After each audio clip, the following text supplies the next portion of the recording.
Kenya Primary School Education Assessment KPSEA exams kick off countrywide. A beehive of activities at examination centers witnessed.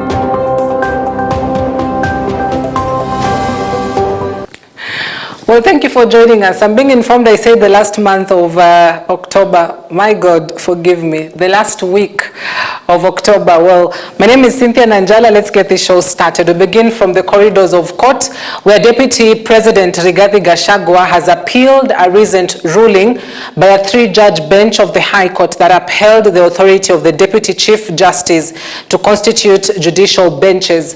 The bench, comprising Justices Eric Ogola, Anthony Mrima, and Freda Mugambi, dismissed Gachagua's application, challenging the DCJ's role in appointing the panel presiding over his case. Gachagua's legal team filed a notice of appeal on October 24th, seeking to overturn the ruling. The embattled politician argues that the three-judge bench of Justices Ogola, Mrima, and Mugambi has openly shown bias by refusing to vacate the case of allegations of conflict of interest. The High Court is on Tuesday scheduled to hear the state's challenge against the conservatory orders that halted the swearing-in of Deputy President elect Kithure Kindiki. President William Ruto's nominee, a move Gachagua is eager to block.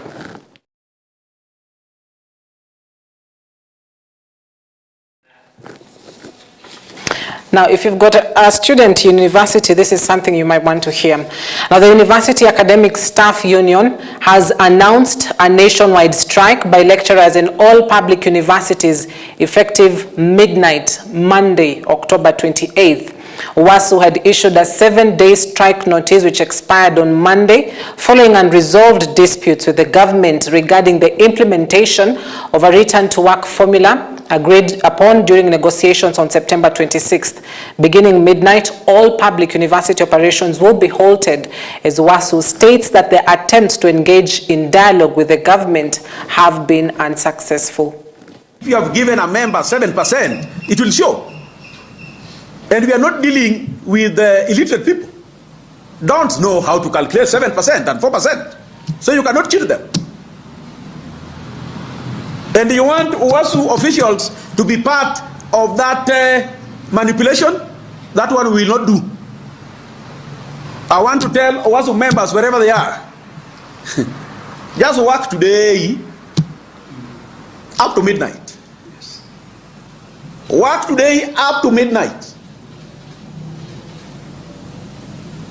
Midnight, with 1 minute, down your tools. We must order the return to work formula.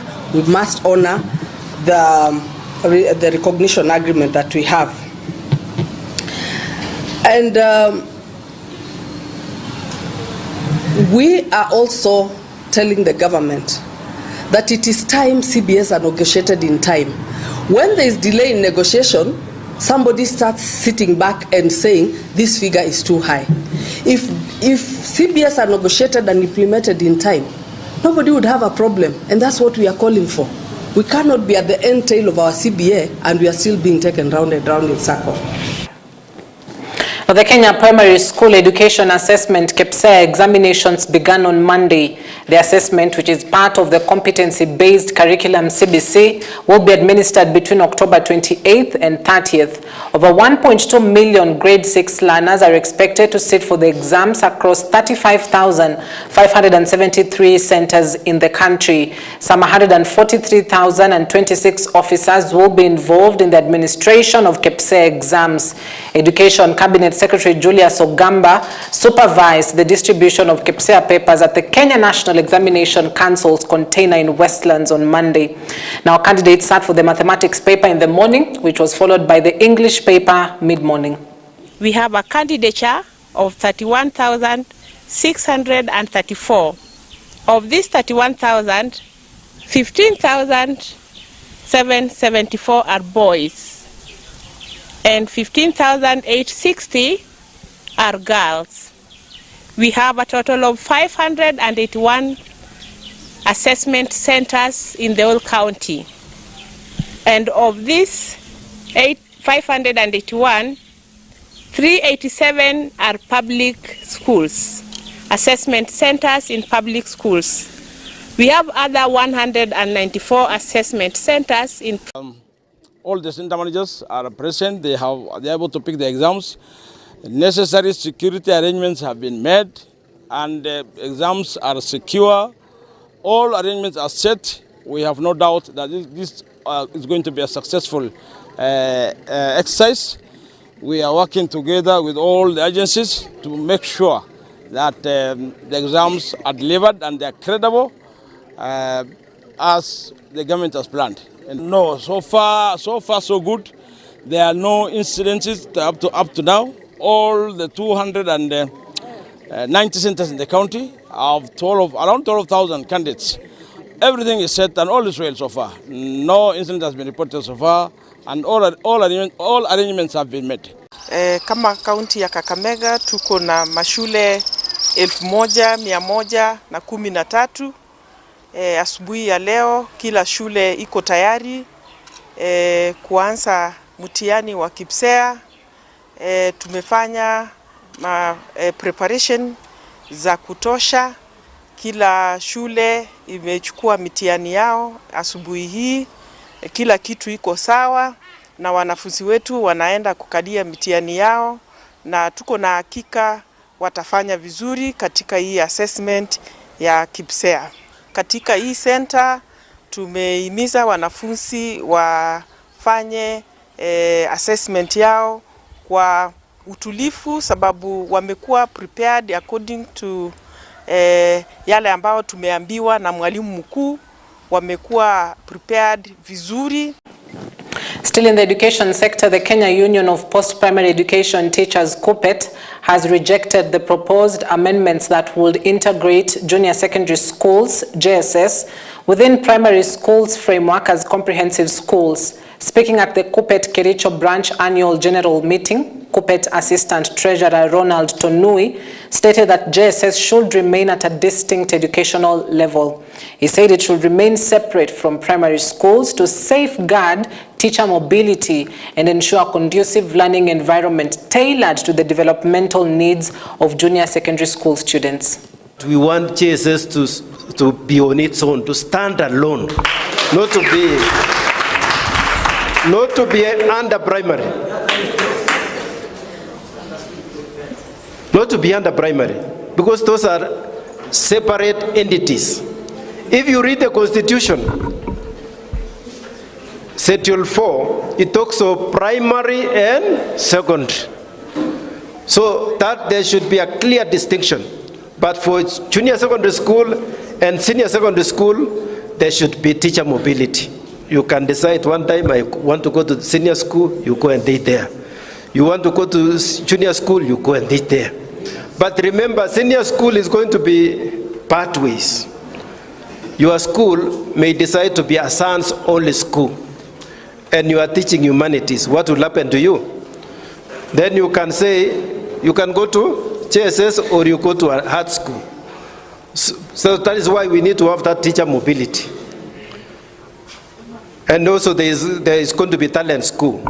So we need to borrow the experience which is existing in the senior school and take it to the junior school, because otherwise junior school will not have the administrators and such. We are wondering if this CPG that we got, because we believe we got it in the return to work formula. Our question is, when is it going to be reviewed and how is it going to be reviewed? We want to hear from the horse's mouth. Another thing that we don't want to miss is the promotions for 2024. Tunangojea. Another thing that we don't want to miss is the acting allowance. People have acted deputies, people have acted principals, and even HODs with nothing. Now, with the release of activist Boniface Mwangi on Monday, several questions have been asked of the country's security system. This just the latest of senseless abductions witnessed on firebrand activists. Security personnel have come under sharp criticism following unlawful abductions, which they have distanced themselves from. Mudhoni Caroline has the details.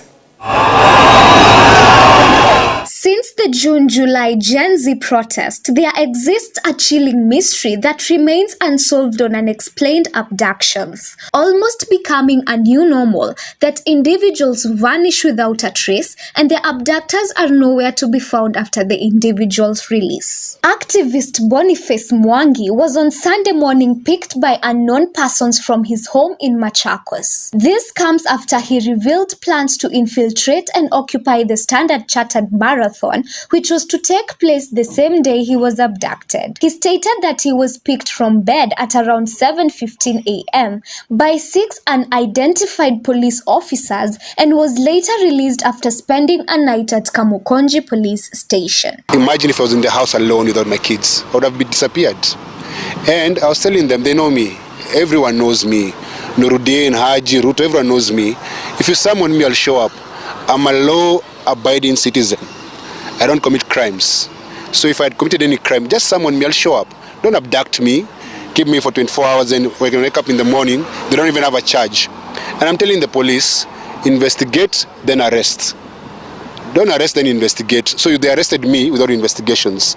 They tell me to go home. The trauma of my kids seeing me being arrested. Social media figure Maverick Aoko, known for her explosive post, has gone missing. The disappearance of Aoko has sparked an outcry among Kenyans who believe she may be a victim of abduction, targeting activists and unspoken social media commentators.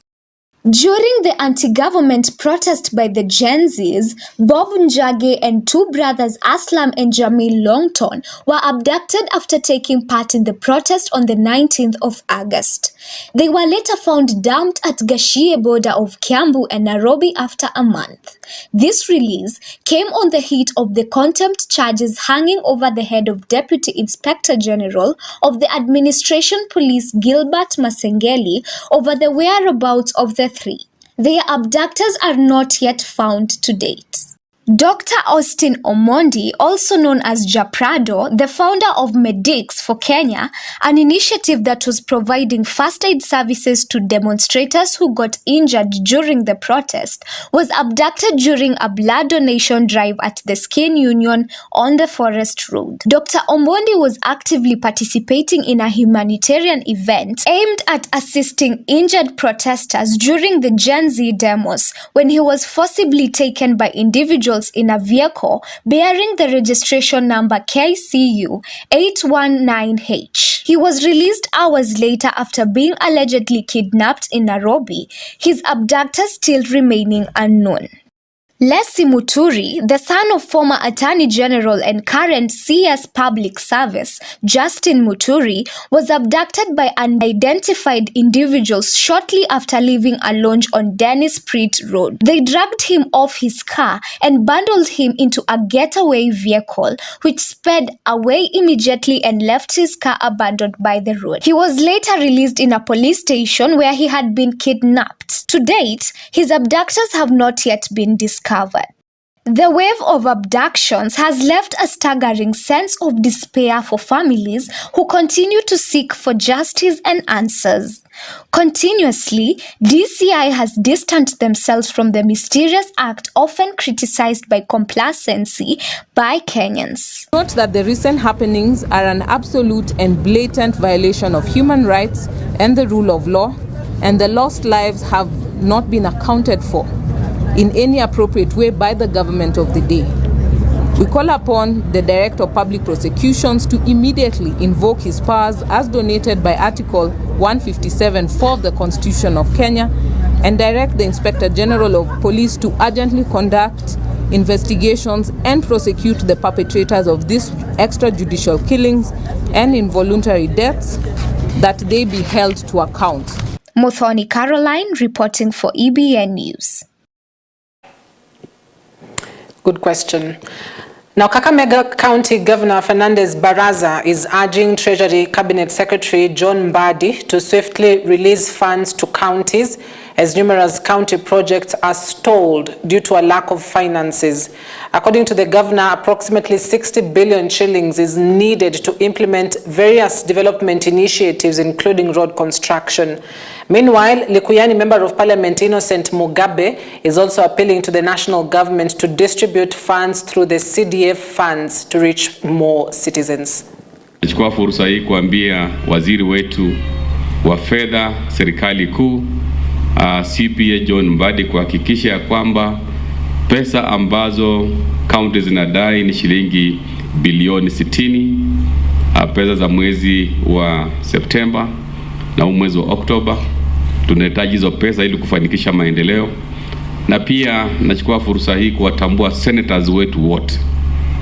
Hivi sasa tuko na stalemate ya mambo ya mgao wa pesa, Division of Revenue Allocation Bill ya 2024, ambayo hivi sasa tunaelekea mediation, na senators wetu ambao tunaunga mkono wameshikilia kwamba the deserved amount ya counties is 400 billion, na pia wamepinga vikali kupunguzwa pesa za barabara ambazo ziko katika conditional grants, na pia pesa ambazo zitafanikisha ujenzi wa industrial parks. Ukienda sehemu zingine, enda kule Kikuyu, walikuwa wameka kwa budget 1.2 billion one constituency ya mabarabara. Ukuja hapa Likuyani zero. Ukienda Lugari zero. Hatuwezi endelea hivyo kama nchi. Na ni wakati kama viongozi na pia wananchi tuamue kwa kauli moja kwamba mgao wa serikali kuu lazima ifike katika kila kona ya nchi hii. Na njia moja ya kufanya hivyo, na njia kipekee, ni kuhakikisha kwamba kama tunaweka pesa za maji, kila constituency inapata nini? Pesa za maji. Kama kuna pesa za stima, kila constituency inafanya nini? Inapata pesa za.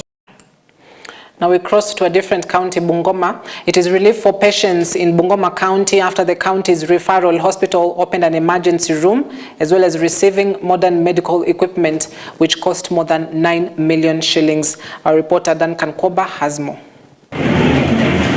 In a press briefing, the CEC of Health in Bungoma County, Karun Makali, has termed the sponsorship deal as an act of human, and it will elevate his status of the referral hospital to serve emergency patients with professionalism after receiving equipment, training the staff, and renovation of some infrastructure in the facility. Na kutoka leo tunasema kwamba tukipata hizi emergency cases tutaweza kusaidia watu wetu kwa haraka sana, na nataka kuwaomba watu wetu tukipatana na hizo critical emergency cases, msipoteze muda, tuletea hao wagonjwa saizi hapa. Our partners wameweza kutrain even our staff, na saizi tuko fully equipped to help our people get that service.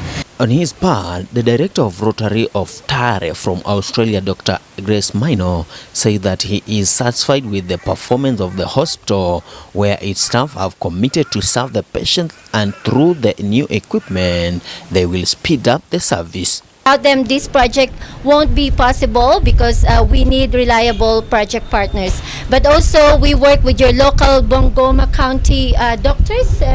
You have reliable doctors here, and that's part of the requirement to have a successful project.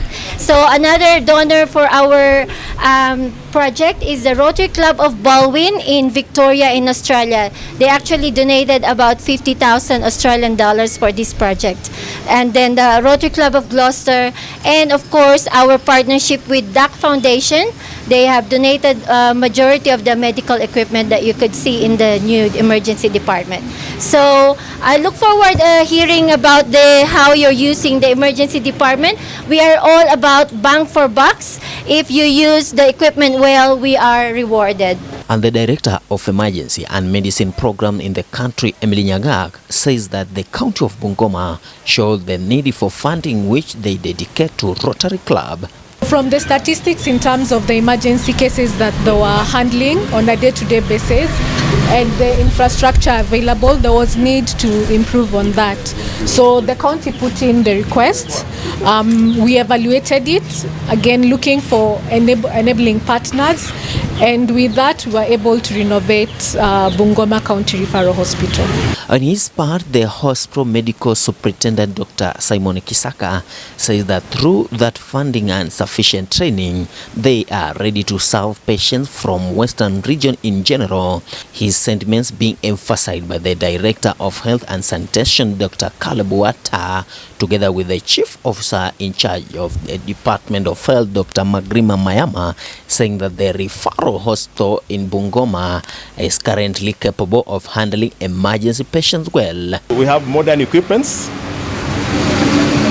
modern cardiac monitors, defibrillators, point of care ultrasound machines, modern beds, piped oxygen. So all that has been installed through the support we've gotten from our partners. And apart from the equipment and the renovations, because now the hospital looks smart, looks good. So the staff have also been trained. They are now more confident, and our public is going to receive world-class care. Ndua kwamba halikuwa limefikia kile kiwango ambacho kinahitajika, na tunashukuru sana kwa sababu wafadhili wamekuja na wamelileta kwa ile kiwango cha juu zaidi. Tungeomba kila mtu Bungoma ajue kwamba tuko na huduma hapa, tuko na zile vifaa za kazi na tuko na wafanyikazi na tuko tayari kuwahudumia. The next time when we get a case where we are not able to handle, at least at the moment we are able to handle because of the advanced whatever the department we are having at the moment at the emergency care. So we are urging the public now, in case they have any issue with any emergency, Bungoma County is able to handle that. And I'll take this opportunity also to join the rest in appreciating our partner in supporting us, and we are looking forward maybe if they have any other support to support us so that we can replicate the same to all our facilities. Duncan Kwoba for EBN News, Bungoma County. All right, thank you, Kwoba. Now, the Kenya Tourism Board has underscored the impact of environmental conservation on tourism businesses as it takes its One Tourist, One Tree campaign to the North Rift Tourism Circuit.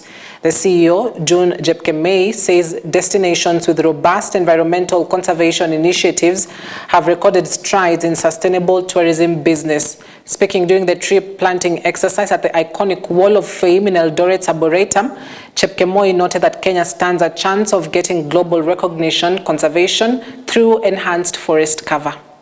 We are so delighted today to have Magical Kenya, to have the CEO here with us and a very big team who are starting this project, and we are going to go with them all the way. It is about sustainability, we are for it, and we are going to help. All the stakeholders, we welcome them, especially in North Rift. Let us hold hands together to have this One Tourism, One Tree. Indeed, it is up to us humans to take care of our environment. We will be in the forefront, all the organizations, all the CBOs, to make this a true picture that has come true. We will work together with Magical Kenya. We will work together with all stakeholders to make this a reality. We are here today at the Wall of Fame in Arboretum, Eldoret, as we kick off the second phase of our 9 tourism circuits. We did launch the first circuit of the Western Kenya in Kisumu, where we were able to also unveil the One Tourist, One Tree campaign, which is part of our sustainability agenda. We are pushing Kenya as a sustainable travel destination, and we are giving an opportunity to all the travelers who are traveling and making Kenya their choice to be able to offset their carbon footprint by growing a tree. Growing of tree here at the Wall of Fame signifies the aspiration of the country Kenya, not only to be famous in the athletic sphere, but also be famous in the environmental conservation and being a sustainable destination. And therefore, as we kick off the North Rift part of the circuit, we are calling upon the stakeholders, the players in the tourism sector, including the academia, to join hands with government to push on the sustainability agenda, and more specifically sustainable travel, and position Kenya as a sustainable destination. Again, kicking off with North Rift, we look forward to building a stronger circuit in this part of the country.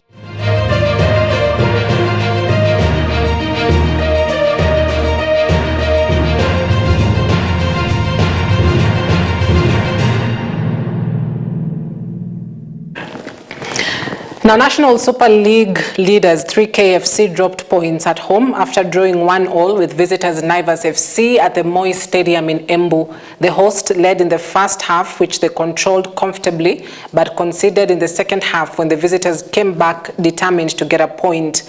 Both coaches are optimistic of better results, with 3KFC playing away with Ngong-based Samwest Black Boots, while Naivas FC will play APS Bomet at home. Notable attendees at the NSL game was AFC Leopards chairman Dan Shikanda, who praised the two teams for displaying great football talent, adding his club will send scouts to identify a few players who impressed him.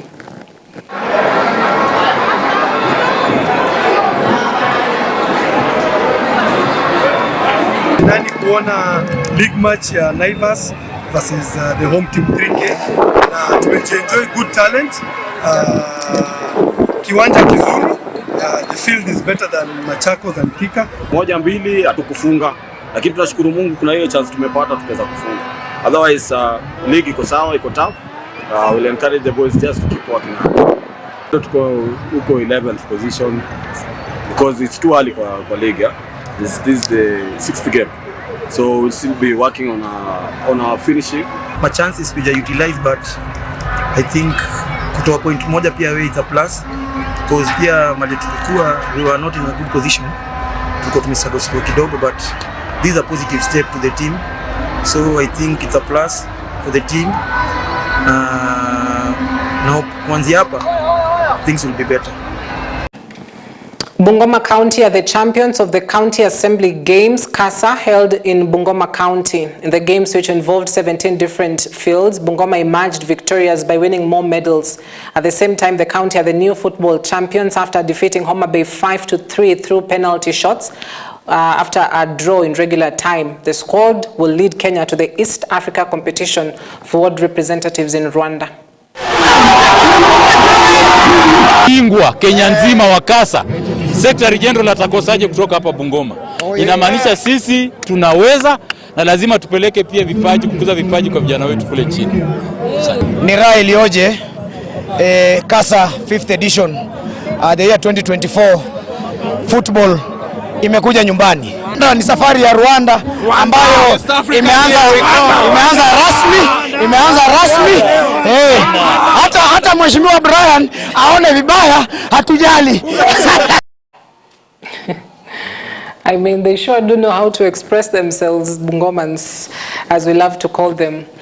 Now, this is news which has got every Manchester United fan smiling, including my camera person in studio tonight. Now, Manchester United have sacked manager Erik ten Hag following the club's lackluster start to the season. The fallen Premier League giants announced on Monday. United dropped to a lowly 14th in the table after suffering in their 4th defeat in 9 league games at West Ham on Sunday, and have won only one of their last 8 games in all competitions. United added former striker Ruud van Nistelrooy, who returned to the club as Ten Hag's assistant in July, and he will now serve as interim manager while a permanent head coach is recruited.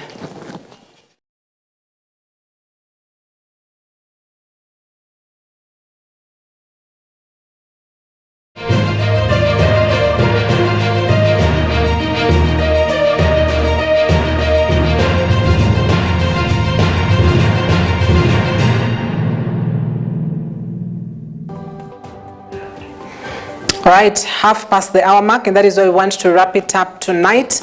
But of course, the Ballon d'Or celebration is currently underway. We are yet to know who wins the Ballon d'Or tonight. But of course, it's such a prestigious award that is awarded to one of the best footballers across the world. So it will be interesting to see who wins, both for the men and for the women as well. So I wrap it up at that point tonight. Thank you very much for watching. Do join Fred Njiri on Morning Live tomorrow. He'll be taking a look at what is making headlines across the country, in-depth conversations as well on just what to expect at the corridors of court. Remember, the conservatory orders, which are currently preventing Deputy President nominee Kithure Kindiki from taking office, will be determined tomorrow. So, which way will it go? Well, that tomorrow on Tuesday, we'll be having that wall-to-wall coverage. Thank you for watching once again. My name is Cynthia Nanjala. Have yourself a wonderful night. Be blessed.